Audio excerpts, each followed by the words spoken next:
Good afternoon, everybody. Welcome to Networking Mondays. We're very glad you're with us. It's April 26, 2021. You're in for a great program today. For those people on Zoom, if you have questions throughout the presentation, just open up that chat box. Please put your question in the chat box. And for those people watching us right now on Facebook, please just use the comment field, monitoring that feed, and I'll be sure to get those questions answered for you. Please note this event is being recorded and is currently live on Facebook. The recording will be on the Career DFW Facebook page and the Career USA YouTube channel for others to view in the future. By participating in this event, and if you post a comment in the chat box or have your microphone or camera on, you give consent for your comments, name, and picture to appear. Well, good afternoon, everybody. My name is Jeff Morris. Back in 2008, I founded Career DFW to help those in the Dallas-Fort Worth area in their job search by creating a website to help put everything they need to know in one place. In 2012, I started CareerUSA.org after being invited to go to the White House and seeing that there really nobody else, there was no other community, there was no other website like Career DFW in the country. So I thought, well, let me help job seekers around the United States. So that's why I started CareerUSA.org. I've written a book called What I've Learned About Your Job Search That You May Not Know. It is available on Amazon. I've been facilitating and leading the North Dallas Plano Career Focus Group since 2007. The group's been around since the late 1990s. I took it over in 2007 when the guy who was leading it got a job and said, who wanted to take over? And I think I scratched my face. He said, okay, Jeff, you're it. So I've been doing that since then. And I'll tell you about our upcoming programming this Friday at the end of this session. And since 2017, I've been a member of the practice interview team, a great way to practice your interviewing skills. And if you want more information on that, please reach out to me and I'll be glad to share some information about that. Well, each week we have a different, when I came up with this networking concept on Mondays, instead of having one speaker talk about the same thing, I went, well, who do I know who knows about networking? And boom, all these names just started popping up. And so here you see names and faces of people you're going to be hearing. You may have already heard some of these people. You'll hear about some of these other people in the future who are going to talk to us.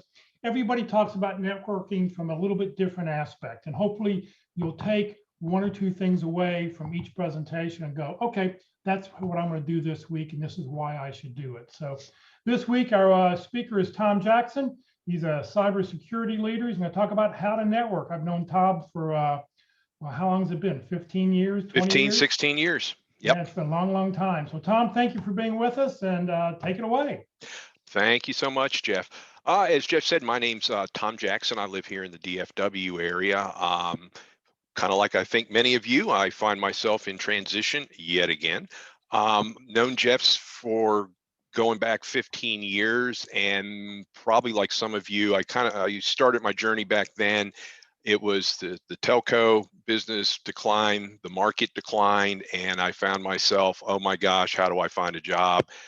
And then through that journey, honestly discovered the rich, vast number of organizations that help people in transition, met Jeff, South Lake. And then actually in that journey, I spent a lot of time talking about things I knew that it's kind of like things I learned when I was working type of issues.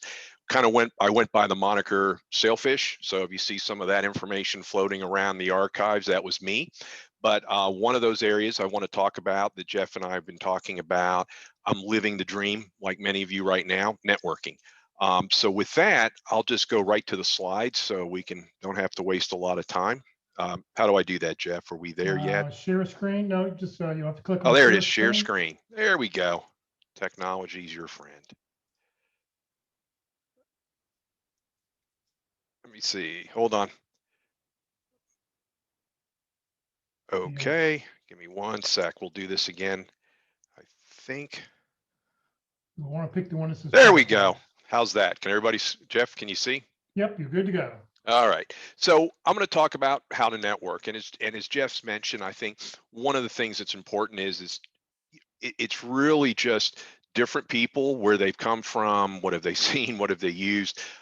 This is what I've done in the past professionally, and this is what I've also done currently and in the past to find a job. And I think one of the hardest areas is how to network.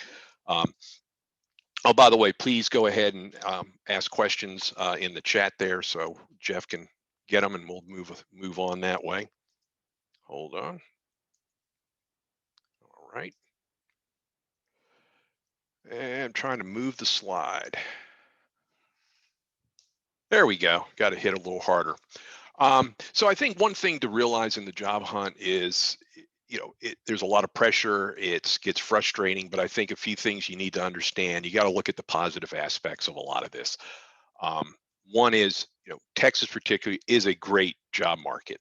Um, you know, One can debate, but typically Texas, Dallas, Houston. But basically, if you look at the top, the major metro areas with the top Fortune 1000 company headquartered, Texas is number two, really just right behind New York. And if you look at and you're looking at 50 companies tying the amount of revenue yearly. So Texas is a very rich market for companies, Fortune 1000s, I'm sorry, Fortune 100s. And if you think Fortune 100 companies spawn more businesses, spawn an ecosystem. So being in those markets is really key for growth and to find a job. One thing to keep in mind too is Texas is incredibly diverse across the industries. We got Toyota, we got healthcare, we got finance, we got semiconductors, telecoms, cyber. There's a lot of different areas where New York, honestly, those 58 companies, probably 57 of them are banks. But it's a very, very rich market. I think the other thing to look at from a COVID perspective is, yeah, wasn't that much fun, but it did, I think, improve the landscape for us. It's kind of like when a tsunami hits the beach, it uncovers the wreck and the gems. One thing is, interviews are easier. I mean, think about it. It used to be companies were a lot more judicious with interviews because it cost them money. We got to fly them out, put them in a hotel. It was tougher, I think, to get interviews. Where today, interviews, it's easier because it's a phone call, it's a Zoom call.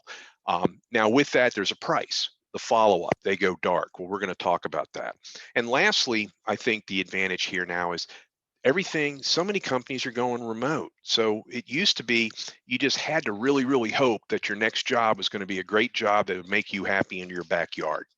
Now you can interview for jobs in any coast of the country and probably work out of Dallas. So this has not only improved the hiring company's ability to get more candidates or look outside their backyard, but it's also increased the number of, if you look at it, valued targets for you, the job hunter. So keep in mind, there is definitely there's definitely good things happening.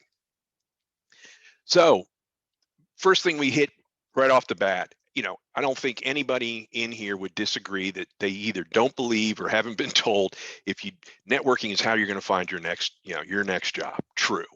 But the question is, how do you network? What does it mean? So, if you go to Webster's, networking, the exchange of information or services among individual groups or institutions, right? Well, that sounds interesting, but what does it mean? How do I get this thing called networking working? And I think, one thing I do when I look at networking, and again, a lot of this comes from the business background as well, marketing, sales, working with clients, networking is key when you're in a working environment. I think I break networking into three buckets. And you'll see why in a second. I think one, there's passive networking. This is the kind of thing you're going to do with your immediate friends, your family, maybe coworkers, people from church. These are the people that if your kid's selling Girl Scout cookies, you're going to sell Girl Scout cookies to right away, right? Because they're easy touches, they're happy to help, and that's passive networking. Everybody knows that. Step two is active networking. Now, active networking is where now you got to take the show on the road a little bit. So now, using my Girl Scout cookie analogy, so this now is where mom or dad takes the cookies to work. The kid sells them on the side of the road. Or better yet, maybe, they go ahead and start advertising on Facebook. They're getting more aggressive. They're reaching outside of their own community, their backyard. So keep in mind, active networking is where a lot of you are now through career DFW. keep in mind, you're in an active networking environment.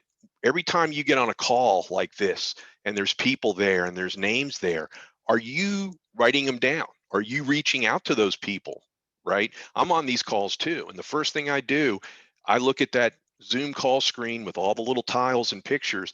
And to me, first thing I do is, who on this call don't I know or have I not talked with yet? Okay, because that's in my, I have an analog iPhone. It's called a daytimer, and I write everything down in there. And one of the things I do every week is I set a minimum goal for how many people I'm going to contact.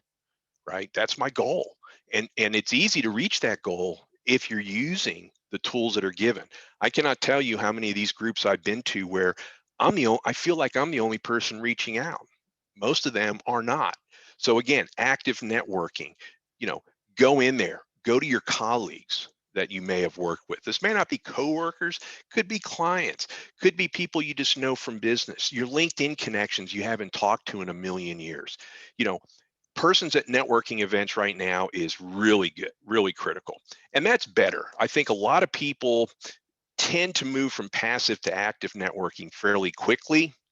They don't execute it well because they're kind of, I'm here waiting for the game to come to them. What you're going to find with networking is you've got to be aggressive. And that takes me to the last step, aggressive networking, reaching out to complete strangers. Okay. This is the best form. And what do I mean by complete strangers? Just what it says. So imagine, like, I'm in cybersecurity. I'm going to go to LinkedIn. I'm going to type in cyber and it's going to give me a list of names. I don't know them. They don't know me, but I want to network with them.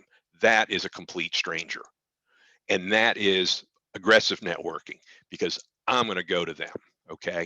And if you really look at building your game here, this networking is going to help you get into the companies, make those contacts, find those people that can help you, the hiring managers, people that will carry your name through, that will champion your cause. But you've really got to be, in my opinion, aggressive. So one of the things, how to network, okay? How to network, rule number one, think like a salesperson. I mean, the best salespeople out there are the best networkers, okay? And what that means is, if you're in sales, I was in sales and it took me months when I was out of work to realize, wait a minute, I can do this. I do this every day because, I got a sales team. It's me. I got a product. It's me. I got a sales brochure. I got a resume, right? I got a web page. It's LinkedIn. I mean, what else do I need to launch a product, right? So basically, that's one reason it's important to have that market plan, that resume, those T letters, that 30, 60, 90-day plan. These are not just props. These are things that if you were working today to sell you would need them. People are going to ask for them. So that's one reason you create them. They are important to have. Keep in mind too your sales pitch. So when you have people in a lot of these organizations where you have an opportunity to do your pitch, right? Doing your pitch, if you really think about it from a sales perspective, it's not just to memorize a bunch of words. It's to really help you think through the thing very thoughtfully, to reduce it to really the most concentrated keywords that you need, and to be comfortable saying it at any moment without a hold on, give me a second, clear your throat. Hi, I'm Tom Jackson. I do cybersecurity. I'm looking for a job. Thank you. That's not going to get it, right?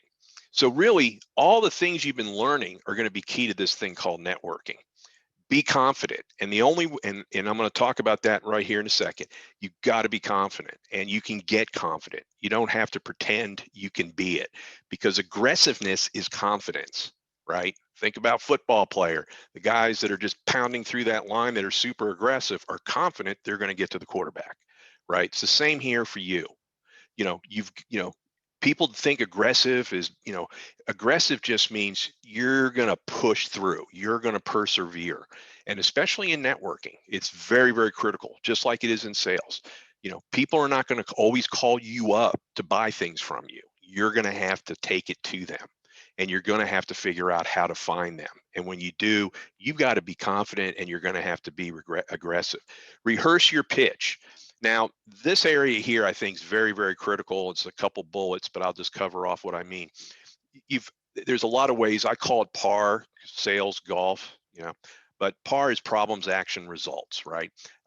This is something that you've have done or are doing where part of your interviewing approach, part of your, coming from a good marketing plan, coming out of your pitch, if you would, are going to be built on your past, problems I've had to address, actions I've taken, and results.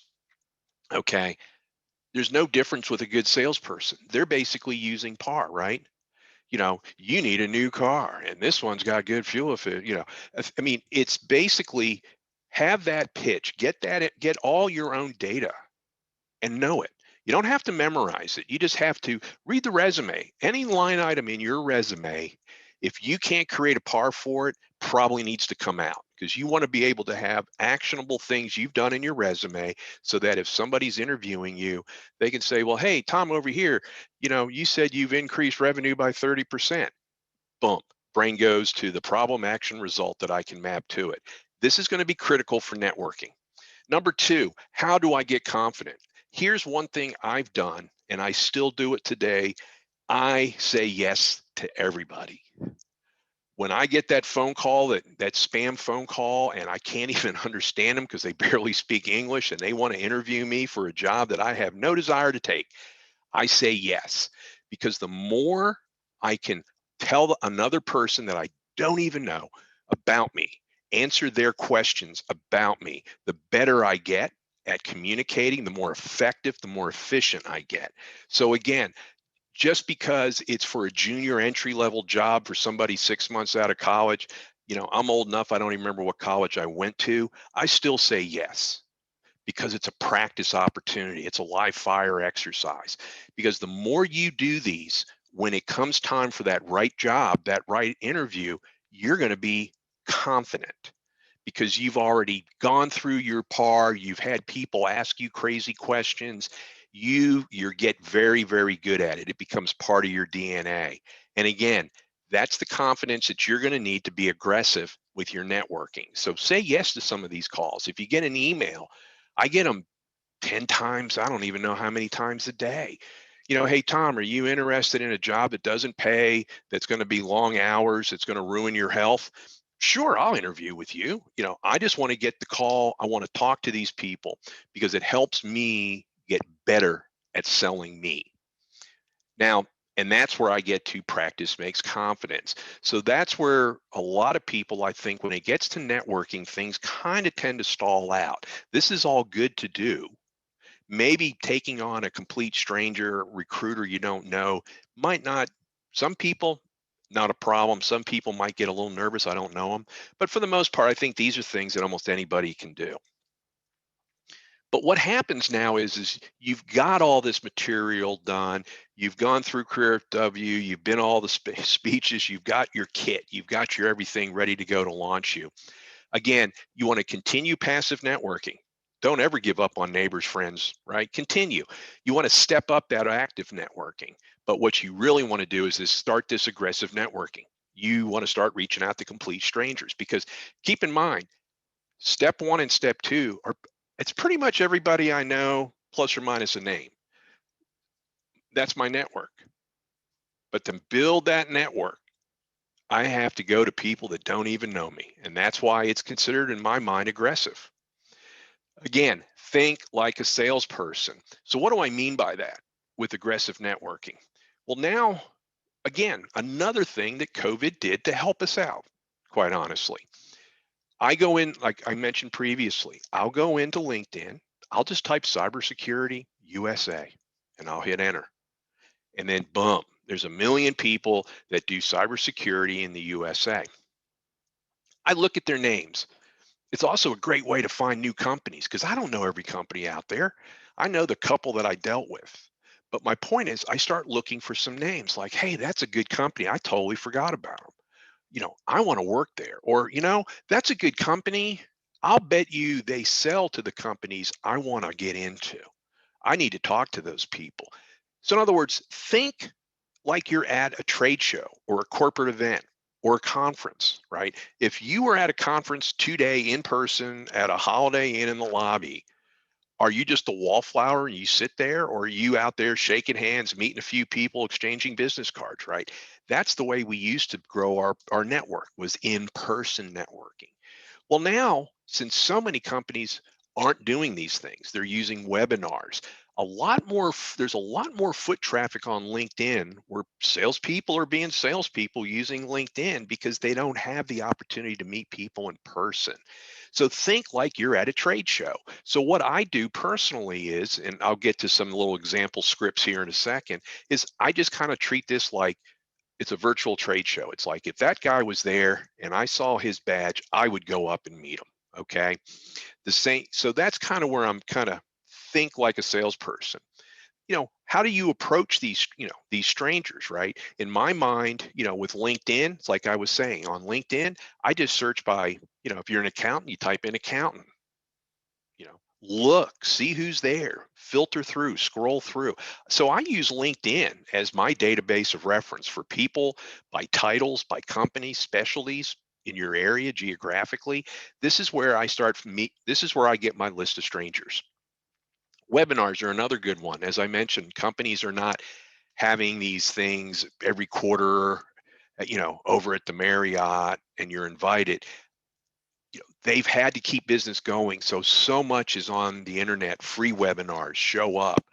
Now, this is a great opportunity because one, if it's a webinar in your area, you're going to get timely information, so it keeps you current. There's nothing wrong with that, because I've used it on an interview. I had a client ask me, Tom, what do you think about, you know, artificial intelligence and cybersecurity?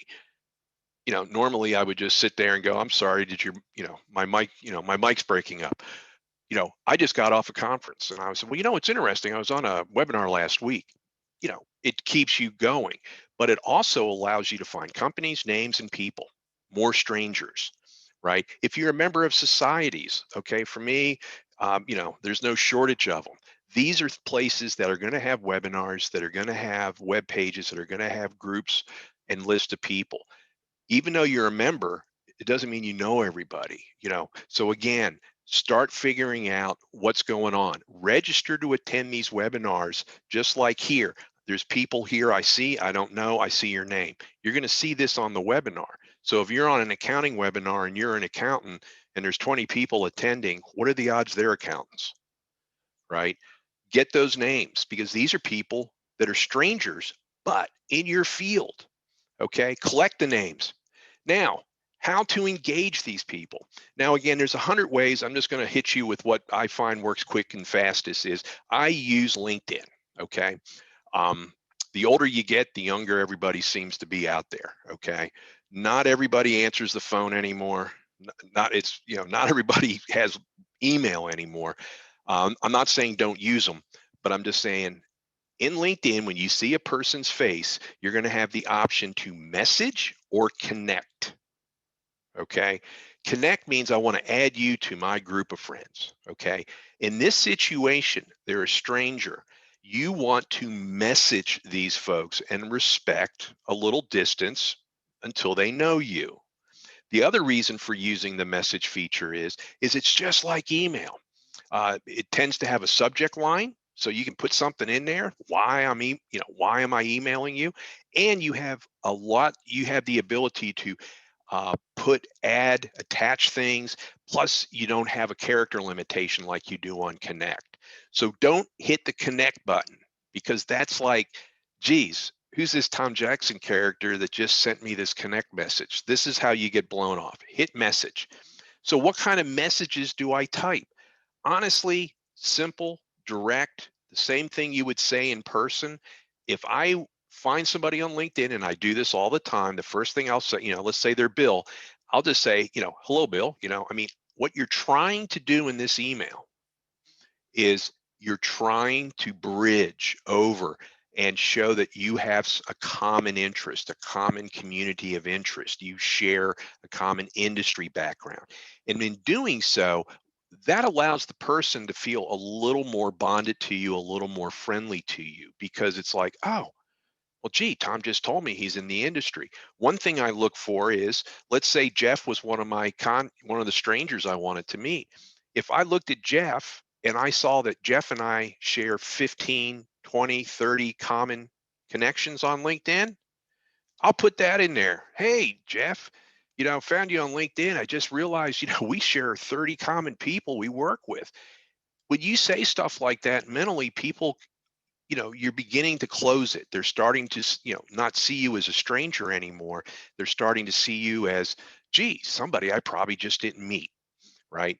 This is what, coming from cyber, I'll be honest, this is what, there's a field in cyber called OSINT, OSINT. Almost nobody's ever heard of it, but it's the most devastating form of cyber kung fu. It's basically open system intelligence. Facebook, Twitter. It's basically, this is how hackers find out stuff about you and send you those emails that say, hey, I'm from Microsoft and blah, they're building trust. Okay. You want to build trust, look at the person. Do you have a contact? Are you in the industry? And basically just tell them that, hey, and I really, what you want to do is you want to meet with them to talk shop. That's it. I use this. I mean, I literally cut pasted this out of my notes. This is one I've used over and over. That's simple. Maybe you fill in a few of the parentheses to customize it, but it's really pretty simple. I just want to meet and talk. Hey, by the way, 15 minutes. I'm going to give them a time limit because I don't want, I want to make it short. If you're really connecting, it'll run over, and I can be reached at. Now, one thing I didn't put here, and because I was running out of room on the slide. And this is one thing I emphasize to everybody on LinkedIn is when you have email, you have a signature, right? Probably baked into it. Regards, Tom Jackson, here's my phone number, here's my email, right? When you do things in LinkedIn, that's not there anymore. And there's nothing more frustrating than somebody who wants to connect with me and all it says is, thanks, Jeff. Jeff who? I don't have a last name. I don't know you. What's Jeff's phone number? What's Jeff's email? So typically, if I'm Jim Jones, right underneath this, I'm going to have to hand type in my email and phone number. I'm going to treat this because, anytime I communicate with people for the first couple times on LinkedIn and I'm using Messenger, even if they say, hey, Tom, is this okay? I'll respond, yes, that sounds great. Regards, Tom. Here's my email. Here's my phone number. Right? You've got to give them an opportunity or a way to, look you up quickly. But again, simple message. Put this kind of message in, pretty simple. Another one, it's cut and paste of the one above. This is when you go to a webinar. Now, this is one, and I'll kind of foreshadow here a little bit. I use this one very effectively to break the ice, if you would. There was one job I was looking at, the internal HR person. I mean, I could tell they were struggling. The people were busy, blah, blah, blah. And it's been going on for months, still going on, by the way, but it did work to some degree. The people that I were interviewing with and some of the people that I could tell on LinkedIn that work at the company that are part of this gentleman's sphere of influence, they had a 2-day cyber webinar. So I found it on LinkedIn. It was free. I got on it. And quite honestly, I didn't watch it. But when they posted it, I scrolled through the video quickly, looked for the sections that my contacts were pitching, wrote down a few key notes about it. And then that evening, I went back and sent them. And in this case, I did have their email. One of them I didn't. I sent them an email. And it was basically, hey, Bill, just got off your, company's webinar, great information, blah, blah, blah, you know, really enlightening, the gentleman from Acme you had on your panel that brought up these 3 points. That's just my way of letting them know I saw it, I watched it, and I sent that off to 2 of these people. Next morning, I get an email back from my contact there. Hey, Tom, haven't forgot about you. Just want to let you know there's things, but even my contact went dark on me. And what got him to contact me is I hit these people up. They saw that I was there. I woke them up. I was congratulating them on a great thing. I never said follow up with me.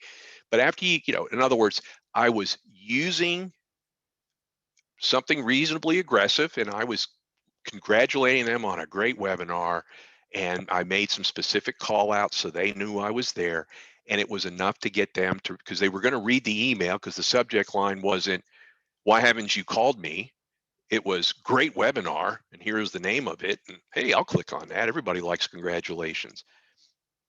Immediately I get and again, the communications are there. They're just dragging their feet, but at least I'm getting emails, right? So again, simple emails, draw something, we have a lot of contacts, we're in the same industry. You just want to get them on the phone to talk shop. So, how to make this whole thing work, right? You know how to contact them now. You kind of have a script. Well, you know, if you think about it, now comes the fun. Because let's just say I sent off my email, Bob's responded, "Hey Tom, yeah, surprising we haven't met. Um, you know, love to talk to you tomorrow at 1. Okay, great. Now what? Right? It's one thing to send these emails. It's another thing because you're going to have a cold call. I mean, I'll be honest with you. If you ask people, would they rather make a cold call or stand up and deliver in public speaking? I guarantee most would say public speaking because at least you know what you're talking about. Cold calls scare people because they don't know what they're saying. They don't know who they're talking to, and it's really stressful. But think of it this way. Really, all you're doing on the phone call, because now the problem is I get Jeff on the phone. Now, there's two ways this call goes. I either get on the phone and go, "Hi, Jeff." And then Jeff goes, "Well, hello, Tom." And the minute you put a couple seconds of dead air there, Jeff's going to turn around and go, "So what's this about?" Right? What you want to do is, I say, "Hi, Jeff." Jeff goes, "Hey, Tom." I say, "Hey, Jeff, really glad you taking my time. How things going today?" Right?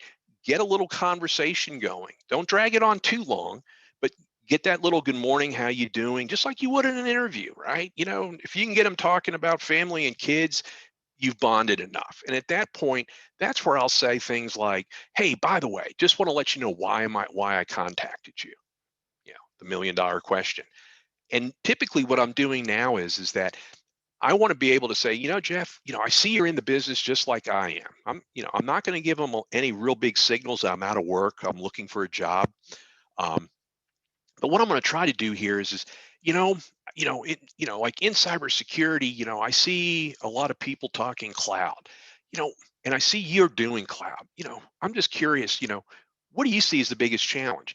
Get them talking about something they know, talking shop.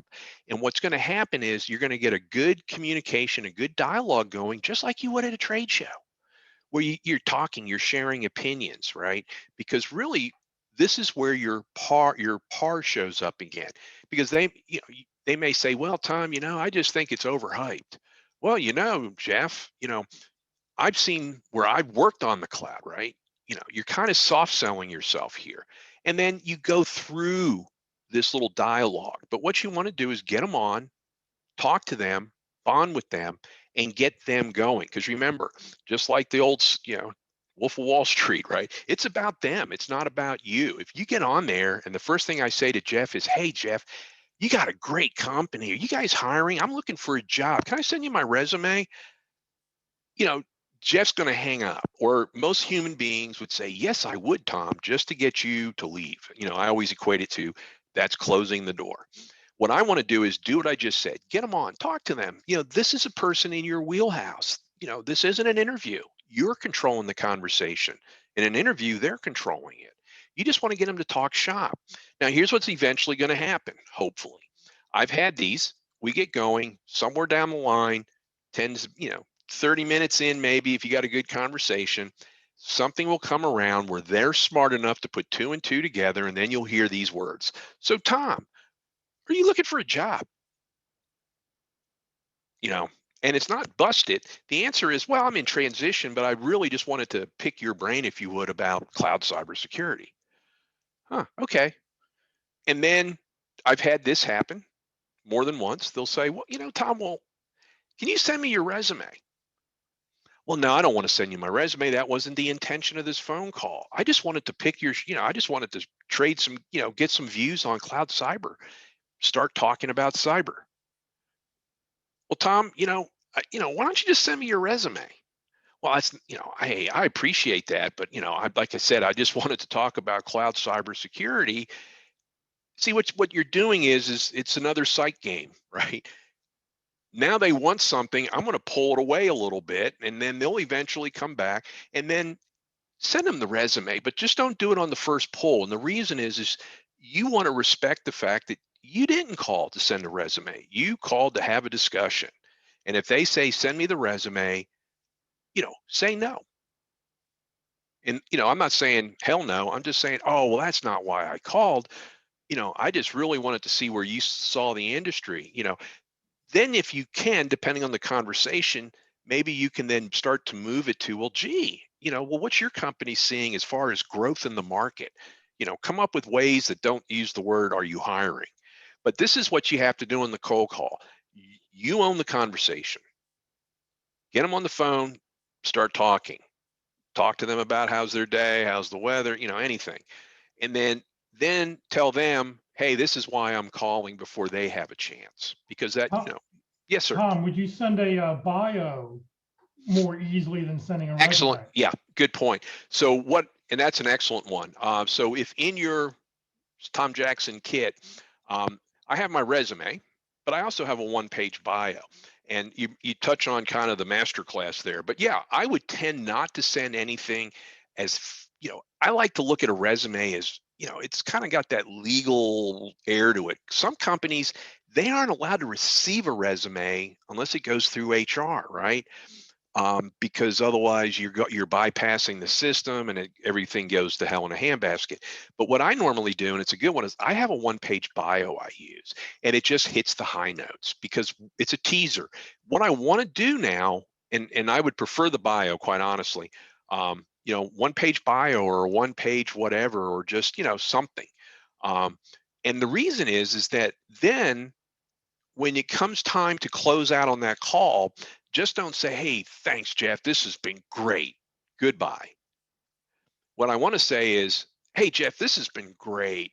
I'll shoot that bio over to you. I'd really like to continue this conversation, Jeff. Would it be okay after I send the bio, maybe to, I'll just come back around and hit you up in a couple days. So is it okay? I'm just going to go ahead and email you, right? Close ended. Because if I say open ended, hey, Jeff, is it okay if I call you? Jeff can say, oh, I'm going out of the country for the next 6 months, right? Be close ended on these things, because that brings me to the next point, how to follow up. So I've got the call. I got, we talked it through. They got my bio, they got my resume, whatever. Now the question is, I haven't heard from Jeff. Now, what do I do? I've been aggressive. I found Jeff. I needle in a haystack. I got an extra contact there, et cetera. Oh, one thing I didn't mention was during that other call, depending on, feel it out. If it feels like it's going good, then say, hey, Jeff, by the way, is it okay if I connect with you on LinkedIn? Then get the connection going. Okay. Don't assume, peeps. You've probably seen it in these, in Career UFW and a lot of people talking. you know, there's more people that just say, oh no, I don't let anybody into my LinkedIn house. So be cognizant of that. Just don't assume that. So ask permission, they'll like it. So how do I follow up? Think like a salesperson. In other words, Jeff's got the, I dropped off the brochure on my product. Now what? In my mind, it's part art, part science. The science is kind of the intervals, what you got to work in. The art part is the finesse. So this tails right into what I was just saying previously. Before I hang up with Jeff, I'm going to have close-ended comments like, I will contact you in 2 weeks.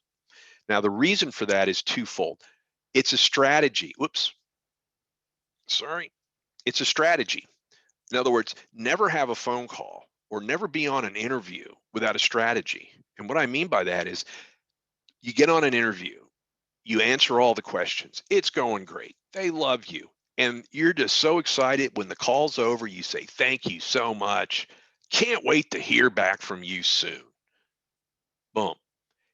No, thank you so much. This went so well. Tell you what, I'll reach out to you you know, in a week. Or, hey, you told me the process takes a couple weeks, so I'll reach out to you in a week or two. Okay. And then if you really want to get a little more aggressive, you could say, oh, by the way, I know you're busy. If I don't hear from you in a couple weeks, is it, if you have another name like an HR person, is it okay if I get back with Fred? Or who else should I get in contact with? You, in other words, you want to make sure that when you end that call, you have you've implanted a solid reason to get back to them.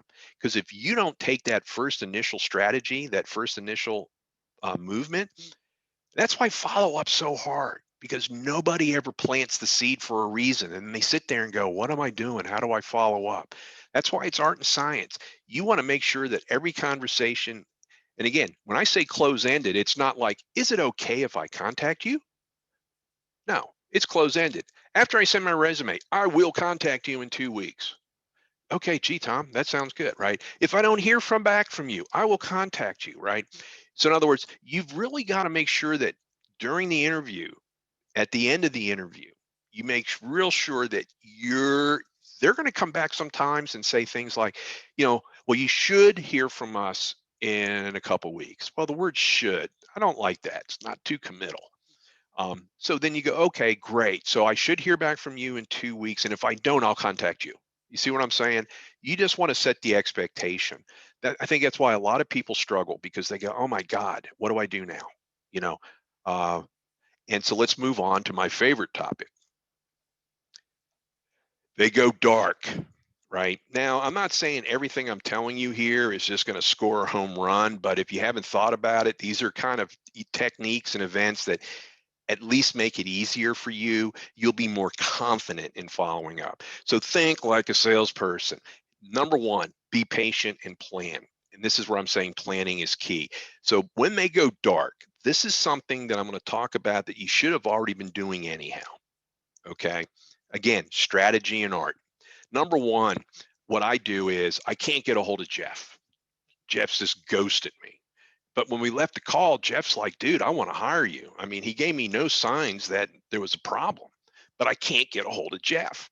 Well, here's what I'm going to do. I'm going to go to Jeff's profile on LinkedIn, and I'm going to look at Jeff's profile, go down about a third of the way, and it will say other posts or activities. I'm going to see if Jeff's active on LinkedIn, meaning is Jeff posting on LinkedIn about his company? If Jeff's most executives like to use LinkedIn for advertising, you know, promote the company, I'm going to look for Jeff. And if Jeff is in fact posting fairly regularly, in other words, if there's a post from 2017, that's not going to work. But if there's a post from March 2021 where Jeff's advertised, hey, our company Acme is making the best brown shoes ever, you know what I'm going to do? I'm going to take that. I'm going to hit a comment and I'm going to say, hey, Jeff, thanks for sharing. The information you talked about on brown shoes, you know, good stuff. Thumbs up. Hit it. Okay. Why do I do that? Because unless you've been posting on LinkedIn, you're really, really missing a powerful feature here. Anytime you hit the like button on a comment or comment back to somebody's post, that person will receive an email from LinkedIn saying, Jeff would receive one saying, Tom liked your comment, right? It forces an email through LinkedIn back. It also lets the person, wouldn't Jeff like to have somebody like what he just said, right? So this is a passive way, because notice I'm not asking Jeff, hey Jeff, where the hell are you? I'm saying, hey, I like your article on brand shoes. That was great. Maybe Jeff looks at it and goes, oh man, I owe Tom a phone call. I've been really busy. That's one way. And you can do this with any number of people at the company if they're posting on LinkedIn. Look them up, do that. Another thing you can do on LinkedIn, you can follow people, you can follow companies. Now, not all these things, you can only follow somebody once. So maybe this is part of your strategy. You hold off on that feature. So in other words, okay, I did this for Jeff. I still don't hear from him. Okay, I'm going to go to the next arrow in my quiver. I'm going to follow Jeff, because when I follow Jeff, Jeff's going to get another email. Tom Jackson's now following you. Wow, Tom, yeah, I really, really got to get a hold of that guy. Okay. Another thing to think about here is, what I like to do, and this is the third one. This one takes a little more work. It's sharing. Okay. So think about it this way. If you aren't posting on LinkedIn, you should be. Posting is where you focus on your wheelhouse. I focus on cybersecurity. I post every day. How do I get those articles? Well, first thing I'm going to do to share is I want to share something from the industry, something professional, but I don't have anything to share. Where am I going to get it? I'm going to go to this little thing called google.com/alerts. There's other RSS or Feedly is another one, but google.com alerts is a great starting point. You go there, it's free. Google Alerts, a little bar comes up and it says, what do you want to know? Well, guess what I do? I type cybersecurity in. I type in different keywords for my industry, and every day Google sends me a link, a page back, an email that has all the news posts for those keywords. So if you put people in, companies in, different key areas, specialties you do, you will get everyday postings. And what I do with those postings is I use those postings, those articles. I click the hyperlink, I read it. If it looks good, I post it in LinkedIn. I'm sharing back to the community. But I also every once in a while will get an article and I'm like, hey, there's an article here on brown shoes. Bump, I'm going to hit Jeff back. Hey, Jeff, I just wanted to share with you this great article I found on brown shoes.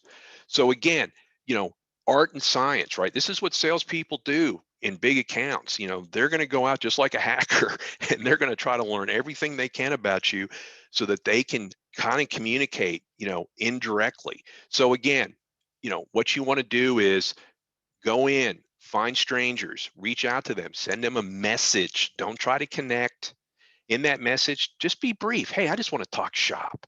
And when you get them on the phone, you know, don't freeze up. Just say, hey, Jeff, great. So glad you took the time. Here's what I wanted to talk to you about. Because the minute you do that, Jeff's now in the listen mode, not the, well, why the hell are we here? Right. And then if they go dark, it takes a little more effort. You're going to have to dig in. You want to share information back. You want to go comment on their LinkedIn. This is, and again, rinse and repeat. Now, in some cases, in my case, I mentioned I went to an online webinar. That's basically what I'm talking about here. It was enough to get the dark matter shaken up that somebody there went, oh hell, we have to get back to Tom. We haven't talked to him in 2 weeks, and he's been patient. So this is what it takes: little extra effort. Plus, the side benefit is if you're doing this and you're posting already, you have all the ammo you need. So again, do it. Rinse, repeat, right? You got to, not everything's as easy as an email, and you just have to think, it's in my world, if I'm sending Jeff an email and Jeff sees my name, it's implied that I'm looking for a job. So how do I ask about what the hell's going on without saying what the hell's going on? And this is how you do it: the passive aggressive way, sharing articles, commenting, liking their post. All of this stuff drives an email to their inbox. This is how you start getting traffic to them. They'll start thinking and remembering you. Let me see, contact. Let me see, this is kind of a little bit of a blip I have. I know I'm looking at our time here. So this is kind of a side note, but I just wanted to mention it here because it does have to do with networking to a degree. So previously, we talked quickly about, the passive, active, and aggressive networking. So let's take a look at kind of a one-off topic, networking and the job. Okay. So in other words, what we've been talking about is trying to find somebody, get a network, get a bond, and it takes time, folks. It really does take time. And then maybe that person can be your contact for a future job or can be an intro for a future job. You got to start planting the seeds. But let's just say, as we speak right now, you're in LinkedIn, the perfect job shows up. And you know that the odds are with you if you have a network contact. But what Tom just told me is going to take me 3 weeks to do. And oh my God, this isn't. Here's what you do. Again, be aggressive, be assertive, be creative. Here's what I do: think like a salesperson. Salespersons overcome challenges every day. Number one, if I find a job right now on LinkedIn today, I apply for it. No ifs, ands, or buts. Why? Because the first thing you have to keep in mind, unless you apply, you may not they typically are going to look at the first 20, 25, 50 applicants. You've got to make that cut.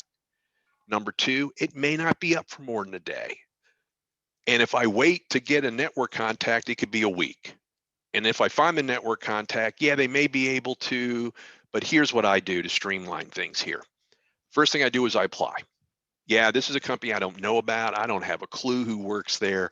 I'm going to apply right now. Second thing I'm going to do in LinkedIn, I'm going to go into LinkedIn and I'm going to type in LinkedIn at the top, the company name, and then the word recruiter, Acme Recruiter.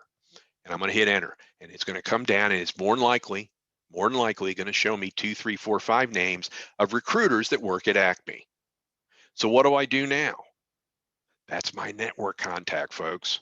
I'm going to take another complete stranger that works in recruiting, and I'm going to go ahead, number 3, and I'm going to send them a LinkedIn message. And here's an exact LinkedIn message as I've used, and it works. I just go in there and go, let's just say Bob's the name of one of the recruiters. I go, hello, Bob, I'm reaching out to you, Jack me for VP of operations. Always, always, always include the URL. When you click in LinkedIn, it's going to take you normally to the company website. Make sure that the URL you're giving them is the company's URL for the job posting. The reason for that is, one, it shows that you went to, it has the impression that you went to their website to find it. But number two, it's going to have all the critical information they need. The job posting, the rec number, whatever some of the hieroglyphics are. So what I do is I put that URL in there. I just do a quick sales point. Hey, this is really a particular interest to me. And what I do here, because remember, I've already applied, which means I've already got my resume. So what I've done is I've aggressively found a contact stranger that works in recruiting that may or may not be working on this job. And I'm just setting the stage for it. I found it, I like the job, and I send them, this is where I use a T letter. This is where your T letter works best, because the T letter helps de-risk it. You're talking about what you can do, and that's what you do. In other words, I do this all the time. And then while this email is sent, I'm doubling down, go back to the other slides, and now I'm going back trying to find another contact. But this is one way to apply and get your information right in front of a recruiter. The reason I like this method is, one, they like it. You show a little aggressiveness. But two, I'm not overstepping my bounds. And if it's posted, it's a job they want to fill. And if I can bring me to the attention, maybe I was applicant number 50, and maybe Bob's like, well, Tom saved me from having to log on to click in the system to look for him. Gee, I like Tom's T letters, to the point. Yeah, it looks like he's got 4 years degree and has the necessary years. Boom, you'll get a call. So again, quick way to de-risk, same day with a LinkedIn contact. So that's really it. We got 5 minutes. I apologize. I wanted to give you a few more minutes, but essentially, okay. We can go to like 2:15. That's how I advertise okay. it. So, okay. So like I said, I flew through a lot of it, and again, this is from a sales perspective. Over time, it's, you've seen good salesmen, you've seen bad salespeople, right? There's a fine line between aggressive and, passive aggressive, I guess. But like I said, think like a salesperson. How does that salesperson sell more product? That they only do it by meeting strangers. Well, if you think about it, you're selling yourself, and your network is only as good as how many strangers you've converted to friends that you have in LinkedIn. And that's where really, in my mind, networking is. It's going beyond the people you already know or who Jeff might be able to introduce me to, because I've known Jeff for 15 years. I need to go find the other Jeff, the one I don't know. This is kind of what you do. So really think like a salesperson, be creative. There's no rules here. Priorities are one I always hear and I don't quite understand personally. I like to say there's 24 hours a day, then there's the nights. What I mean by that is, do not be wasting daylight hours applying for jobs on a computer. This is prime stranger candidate finding time. This is when you're working phones, working the emails. This is when real people are there that you want to connect with. And then once the workday's over, then go to the computer. Update stuff, retype in your resume, apply for the jobs. I see people get it completely backwards. They're doing all their computer work during the day, and then they go, but there's nobody around at night, obviously, right? multitask. I see a lot of people who treat this like a serial job function. It may be a byproduct of how you worked in the past, but you're going to need, if you don't know, you do know now. You need to be able to juggle a lot of balls, and just sitting there going, I found, one job and I'm going to interview and just focus on it. My unidentified, focus and concentration is not going to convert that one job to a win for me. I've got to have a lot of them. So multitask. Persistence pays, right? Patience too. And I know some people go, what do you mean by that? You got to be persistent, but you also got to be patient. What I mean by that is you don't send an email every day. You don't send one every week. You have to be patient, but make sure you got the persistence in there. And lastly, if you're new to sales, or if you're just, gee, Tom, this all sounds wonderful, but gosh, I can't do it. My words of advice are get comfortable being uncomfortable. And if you still struggle with what I'm saying here, go back to like my first, second, or third slide. Start taking on all those crazy phone calls you get that are calling you right now. They're great practice. They're great confidence builders, because think about it. The phone rings, you don't know who it is, you pick it up. Two, you haven't had time to prepare for your interview. This is what you need to be off balance, to get good at what you do. And once you get confident, where you almost find it fun to get these people on the phone. And that's what I mean. I mean, to me, it's almost a blood sport. They call me and I'm like, I'm on it. I pick up the phone and game on. Once you get there, the rest of this stuff's easy. Okay. But like I said, you're at work, it's a stranger. You probably would have met him at a trade show and you probably would have struck up this conversation. The only difference is nobody's going to trade shows now. So everything's done virtually. Questions? Is that your last slide? Okay. That's fine. Let's see Yeah, here. question slide. There you Questions. go. Okay. First question I have from Tom. I want to gain experience as a product owner. Do you have any suggestions on where I can zero cost intern to gain experience, no cost to the client? So yeah, that's a good one. So you want to go internship route. So surprisingly enough, I've had some friends of mine, because I worked at EY in the Big Four. They're big on internships. Internship is a searchable job thing in LinkedIn, especially as summer's coming on. Companies right now have the companies that have an official internship program, which is the only thing I'm familiar with. They tend to be in the hiring mode right now, because they want to staff it up so when school gets out, they can roll their summer college kids into it. That's typically the best ones I find. As far as, gee, I'm 50 and I want to be an intern and I want to do it for this specific company, really the only thing you can do there is again, be creative. Go to LinkedIn, type in the company, type in the recruiter, and instead of sending them, I just applied for the job, send them that network email. Hey, I found you on LinkedIn. You got a company. I'd love to chat with you about internship prospects. That's what it takes, right? A stranger and an email. All I'm not sure righty. if that answered it perfectly, but that's what I would do. Right. All right. Karen says, unfortunately, you have to have a LinkedIn premium account to message somebody who you're not already connected to. Are you Yes. recommending that LinkedIn premium is worth the investment? I would say, I understand when you're out of work, pennies count.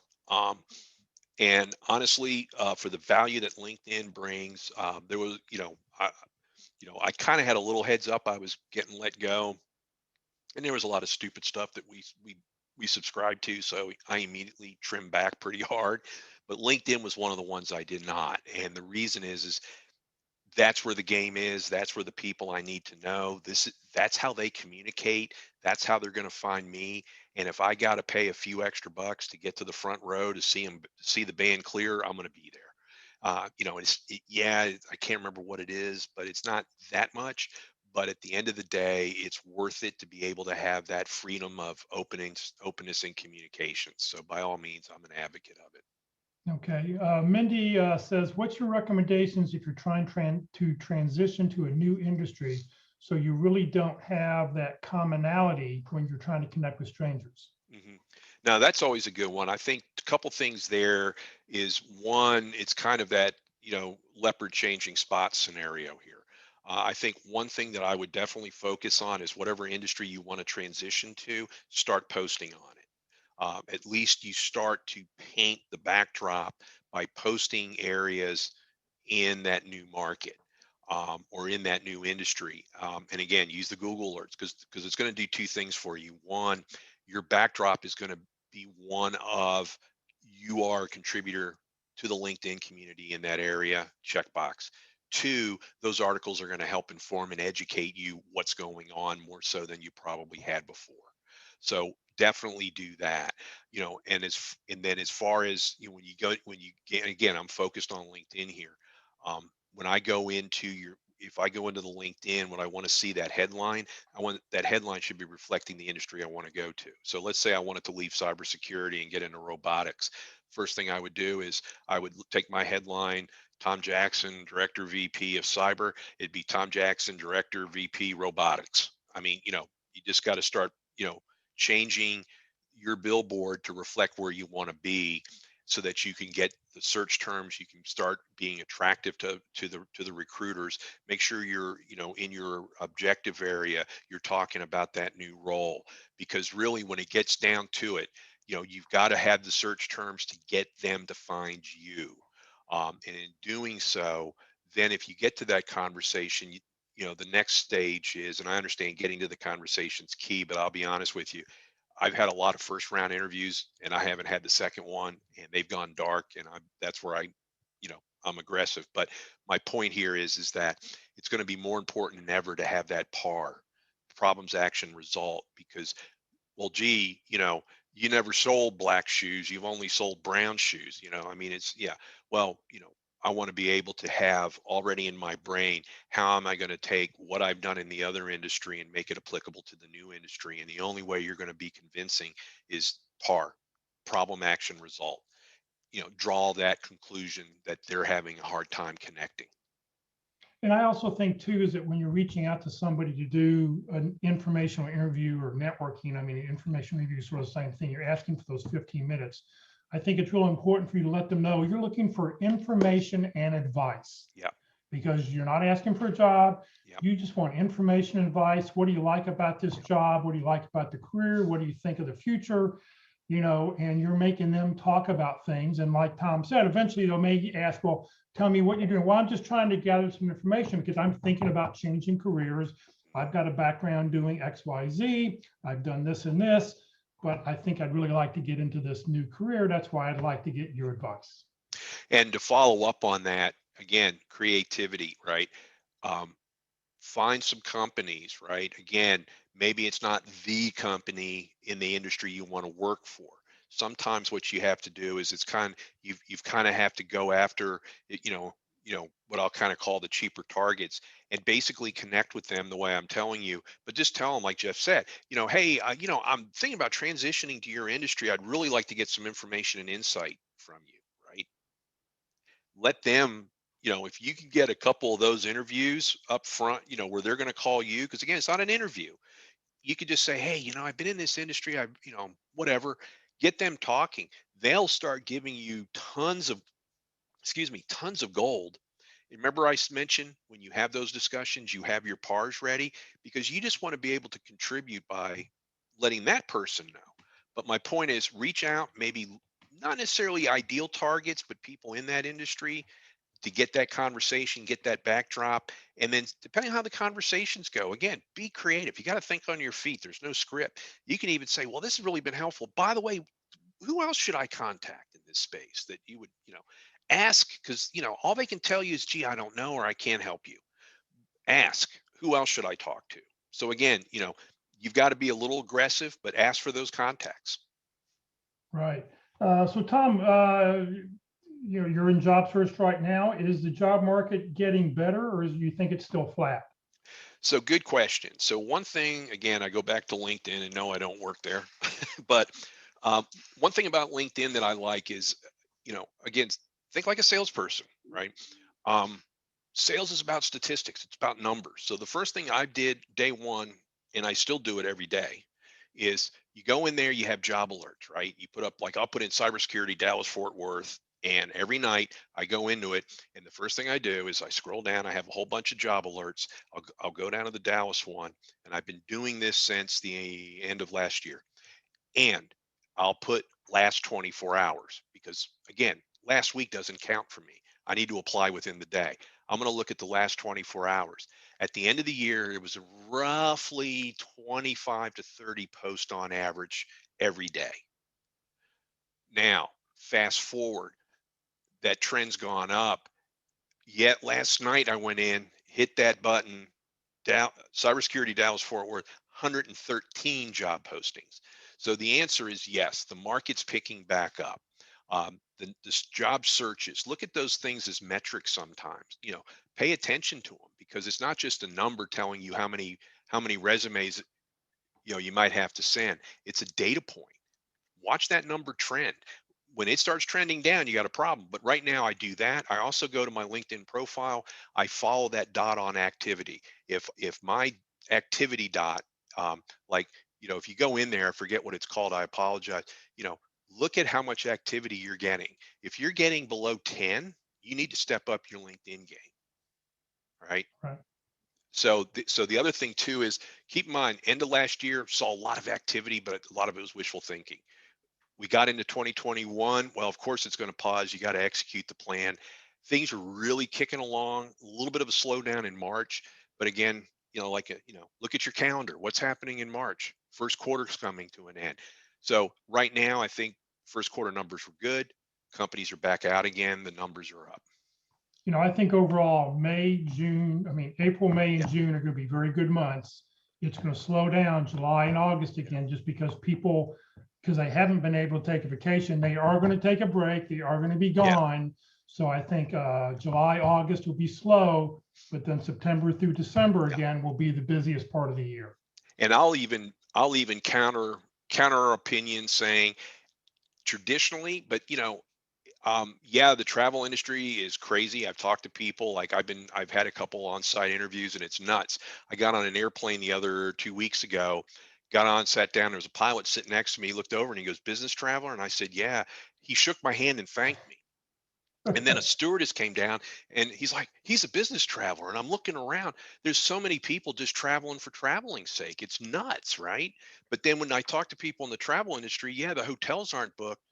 Club Med's gone through the roof. Branson's gone off. I mean, so to Jeff's point, I'm gonna take a different approach and say I think it's going to be slow, but not as slow because not everybody's gonna take time off. But COVID's definitely changed things. But no, the market's good. It's strong. Dallas is a great market. Remote means you can work anywhere, and the fact that you got Zoom running, it makes it cheaper for companies to interview you. This is all good stuff. You just gotta use it. Right. Well, Tom, thank you very much. Here's Tom's LinkedIn profile. If you want to reach out to Tom, remember, send a personal note. I just looked up a couple minutes ago. Tom and I have 494 common connections. So, So if I never met Jeff, you can see what my message would be is, "Hey Jeff, we have 494 people, common connections." That's got to get Jeff going, "Well, damn, I really got to talk to Tom even though I don't know him," right? if you reach out, but always remember, whenever you connect with somebody on LinkedIn, Yes. always send that personal note. Let people know where they met you at. Always put in your full name, always put in your email, always put in your phone number because you don't know where that message is going to land. I'm telling you, I get recruiters saying, "Call me," and they don't even give me their phone number. You know, Right. I don't know if it's a millennial issue, but if even with Jeff, if I send him something, I'll typically say, "Regards, Tom," and I'll put my phone number. You know, they can't contact you if you don't tell them how. And so these are little tiny things that just tip the scale in your favor. And if you don't, it's a hard road. Well, Tom, thank you. Great information today. I know I learned a couple of things, and I hope everybody on the call did also. Next week, let's see here. You didn't see the slide change. Next week, our speaker is Heidi Torres, and she's going to talk about how serving turns into networking opportunities. So I guess volunteering, getting out, once again, another way to go and meet people. We're putting on training every 5 days a week now, so please join us lunch and learn every day at 1 o'clock. Tomorrow for LinkedIn Tuesdays, LinkedIn search engine optimization. Join us for that tomorrow at 1 o'clock. On Wednesday, we're concluding our special guest speaker series during the month of April, Secrets for an Effective Interview with Carol Burkell. And then starting May 5th, we'll start back up with our 13-part interviewing session. On Thursday, we'll be sharing resume tips and tricks, and you'll have an opportunity to win an unlimited use of jobscan.co for a month. And then this Friday at the North Dallas Plano Career Focus Group, Strength Finders and Core Clarity. How to, if you haven't taken Strength Finders, you should probably take it. How to use the results, how to use them in your resume, how to talk about them when you're talking with somebody, because you want to talk about your strengths, not your weaknesses. So PJ Dunn, he's an excellent speaker on this topic. So please join us this Friday at 9:30 in the morning. If you're not part of the Career DFW and CareerUSA.org LinkedIn groups, please do that. In the Career DFW group, we have over 13,000 members. So it's a great way to expand your connections pretty quickly. This session has been recorded. It will be on the Career DFW Facebook page and on the Career USA YouTube channel. It'll take a couple hours for YouTube to process the video and get it uploaded. Follow us on Facebook. Please subscribe to our YouTube channel. That way, every time we post a new video, which we're doing 4 or 5 days a week, you will get an email. You can always go back and you can watch the video as often as you want. We do not tend to send the slides out, but you can go back and watch the videos, because sometimes the slides without the audio don't make a lot of sense. So you can go back and you can watch the videos often as you want. On the Career USA YouTube channel, it looks something like this. Be sure you clicked on playlist, because I've created different playlists for the different subjects that we're doing every day. And then don't click on the video down below, but click where that red arrow is and it says view full playlist underneath networking. Then up will come all the different speakers who've talked about networking so far and the titles of their talk. And that way you can go back and view whichever one you'd like to view. If you're not receiving emails about our workshops and you'd like to join and get a daily email, we put 7 emails out a week. You'll never get spam, because they only talk about the daily session that's going on along with the Zoom link. You can send an email to CareerUSA, the + subscribe at groups.io. Please note, Career DFW, we're just a 501c3 nonprofit organization. We have no full or part-time employees. Tom is a volunteer. I'm a volunteer. What I've done the last 12.5 years has strictly been as a volunteer. I don't get paid to do any of this. We just want to help you land your next great opportunity. We survive on donations. It helps pay for Zoom, the web names, the web hosting, anything I can't get donated that I have to pay for, it's what the donations cover. Please consider making a donation when you get your next job. It really would help us out so we can continue to provide the services that we provide. So thank you very much for joining us today. Tom, thank you once again. And there's that email address if you'd like to subscribe to our groups.io. Have a great week, and hopefully we'll see you later in the week. Okay, thanks everybody. Appreciate you having me. Thanks, Tom. Thanks, Jeff. Thank Thanks, you. Tom, Jeff.